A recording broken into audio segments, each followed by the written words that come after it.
Bonjour à tous, aujourd'hui on se retrouve pour une nouvelle vidéo et aujourd'hui on va faire une nouvelle vidéo bon plan pour ces soldes du mois de janvier. Je vous propose qu'on commence tout de suite après l'intro, c'est parti.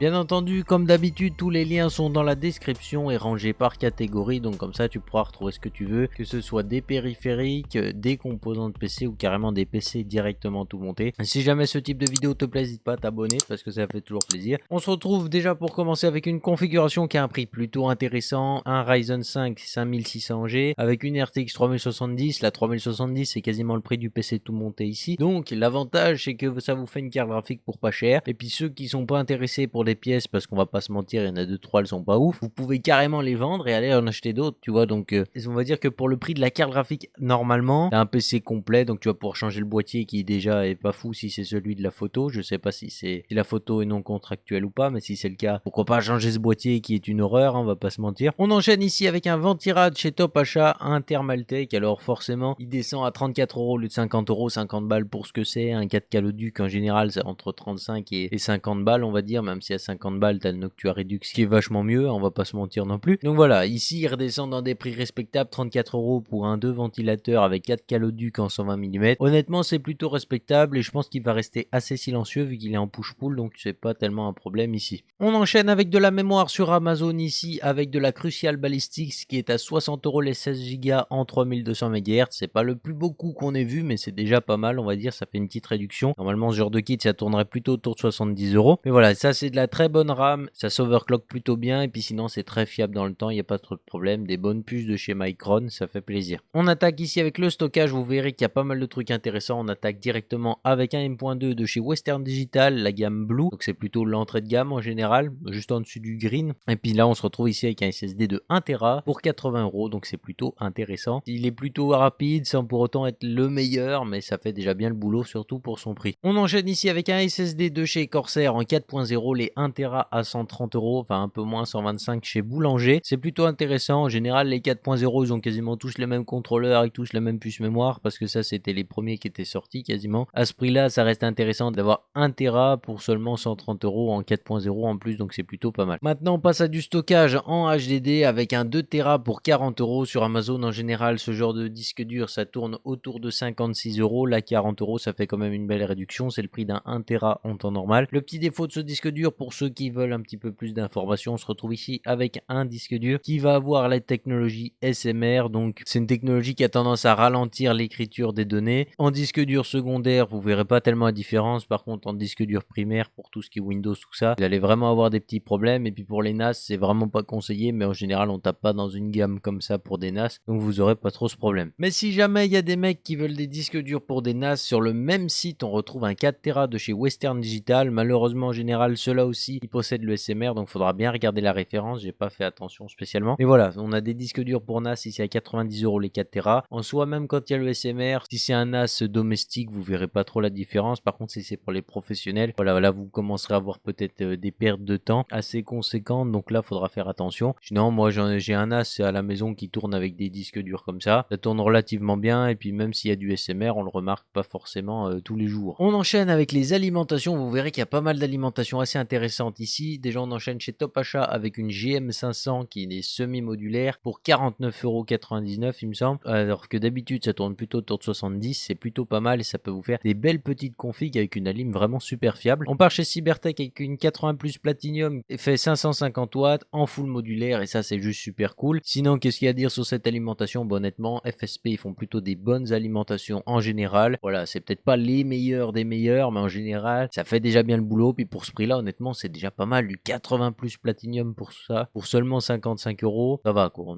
on tombe pas de très très haut je trouve. On retourne chez Seasonic avec une Prime One Connect. Alors pour ceux qui connaissent pas, ici déjà on est sur une 750 watts, et pour ceux qui connaissent pas cette gamme de chez Seasonic, c'est vraiment pas bête parce qu'au final une alim modulaire en général on se fait chier, parce que voilà, pardonnez-moi des mots mais honnêtement on se fait chier parce que souvent si vous rajoutez des fils, d'ailleurs j'ai vu ça quand j'ai eu la mienne et que je démonte souvent mon PC, et bah c'est vraiment galère parce qu'il faut ressortir la lime, brancher les fils en général. général, remettre la lime. Et avec ce type d'alimentation, on évite tout ça parce qu'on a une espèce d'énorme multiprise. Alors oui, il faut que le boîtier soit capable de l'accueillir parce que c'est plutôt gros, donc tu vois. Mais honnêtement, quand j'ai vu ça, je trouvais que c'était très intéressant de faire ce genre de multiprise encore une fois. Et vraiment, c'est une bonne idée de chez Seasonic et je pense que ça devrait se refaire sur le marché parce que c'est juste super cool. Sinon, pour les mecs qui préfèrent des alimentations plutôt normales, ici on a une Seasonic Focus, une PX 650 pour seulement 100 €. D'habitude, ce genre d'alim, ça tourne un petit peu plus cher, on va être autour de 120 €. 100 € ici, c'est plutôt pas mal. On comptera la livraison chez Top Achat, donc 5 à 10 € à peu près. Mais voilà, ça reste quand même plutôt correct, ça fait une légère réduction. Chez Top Achat, toujours, on a une NZXT C750 avec une base de chez Seasonic. Du coup, encore une fois, si vous avez vu la vidéo de dimanche dernier, et puis c'est une excellente alimentation, surtout pour 80 €. Comme je vous disais, elle tombe très souvent en solde et là bah comme par hasard ça tombe, donc c'est plutôt cool aussi. C'est full modulaire, 80 plus gold et en plus c'est garanti 10 ans, donc c'est juste top. Maintenant on enchaîne sur les boîtiers, vous verrez il y a 2-3 trucs assez sympathiques également. On commence avec le Zalman S2. Alors ce boîtier c'est pas du tout le boîtier le plus qualitatif qu'on peut trouver sur tout le marché, mais pour 20 balles honnêtement c'est un boîtier qui a plutôt un bon airflow, qui peut accueillir pas mal de configs, donc les mecs qui ont vraiment pas de sous, vous voulez un truc pas cher qui fait le boulot sans pour autant être esthétique, bam tu prends ça, t'as plus de problème dans ta vie, c'est totalement réglé, donc pourquoi se prendre la tête, hein, j'ai envie de te dire. J'ai encore une configuration mini ITX, on retrouve un NZXT à 53 € ici, on se méfie des NZXT, il faut faire un flux d'air inversé, sinon le flux d'air est vraiment pourri, on a un four à pain. Donc voilà, on sort l'air par l'avant et on l'aspire par l'arrière. C'est peu commun mais c'est le plus efficace dans ce genre de boîtier. Et on prend des ventilateurs à forte pression pour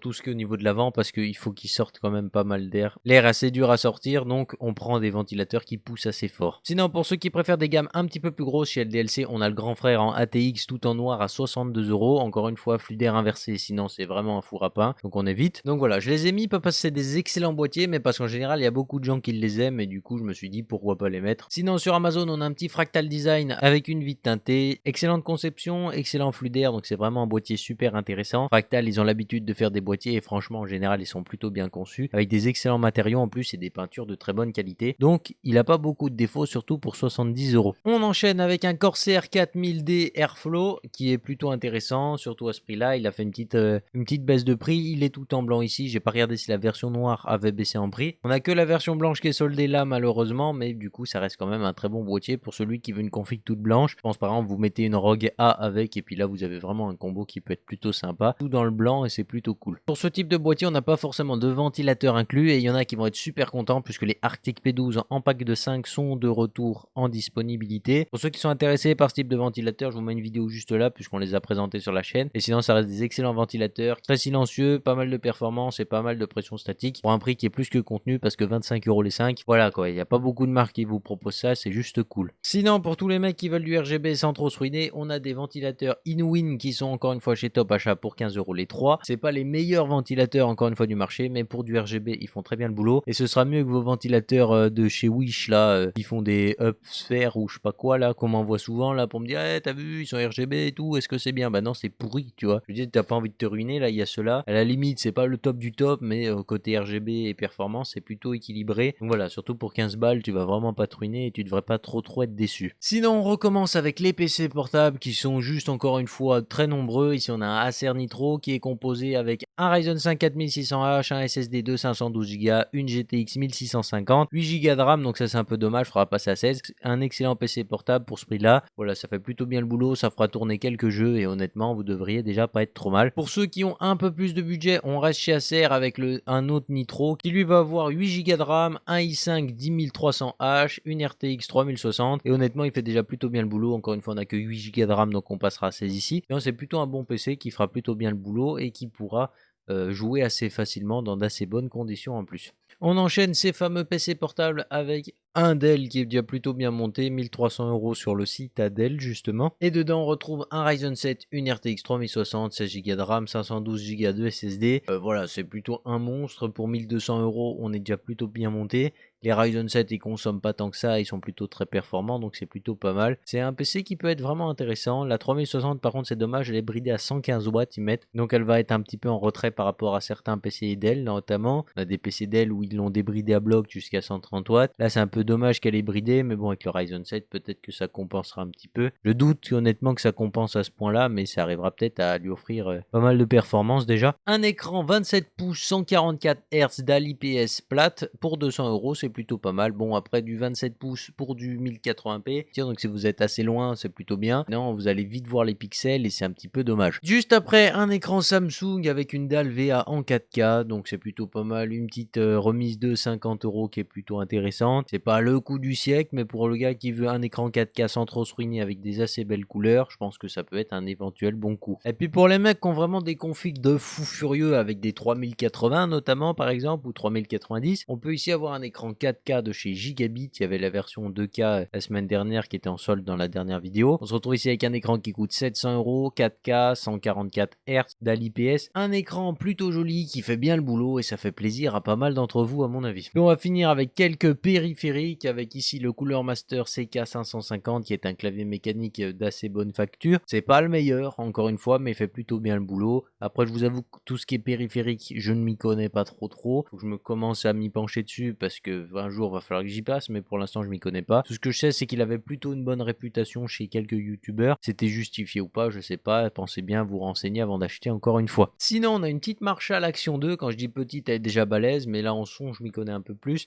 C'est un son d'assez bonne qualité, plutôt authentique, et là pour ce prix là on va dire que ça fait une belle réduction. En général ce genre d'enceinte ça tourne plutôt autour de 280 €. Ici petite réduction d'environ 80 €, enfin d'environ 70 €. Donc voilà, c'est plutôt intéressant. C'est un bon Bluetooth en plus et le son est d'assez bonne qualité. Ça a pas mal de puissance en plus, ça peut satisfaire pas mal de monde je pense. Et on finit ces petits bons plans avec un casque Sony qui a une très légère baisse de prix. Au lieu de 300 € il a 240. Voilà, 60 € de réduction. Sinon on a un excellent casque de chez Sony. Ce que je leur reproche en général c'est que chez Bose on a beaucoup plus de profondeur et chez Sony ça respire un peu moins au niveau du son. C'est un peu plus, comment dire, un peu plus sec en général. Mais sinon je trouve que ça reste des bons casques qui sont très confortables avec un Bluetooth de bonne qualité. Évidemment pour tout ce qui est vidéo, le Bluetooth garde une certaine latence pour ceux qui ne savaient pas, donc soyez pas étonnés que le Bluetooth ait un léger décalage avec les vidéos notamment. Voilà, sinon ça reste un très bon casque. Sur ce, j'espère que cette vidéo vous a plu. Si c'est le cas, n'hésitez pas à vous abonner parce que ça fait toujours plaisir. Mettre le petit pouce RGB parce que c'est vraiment cool aussi. Et puis d'aller sur Discord parce qu'en ce moment on parle un petit peu, on est assez actif. Sur ce, portez-vous bien, à la prochaine, bye les gens.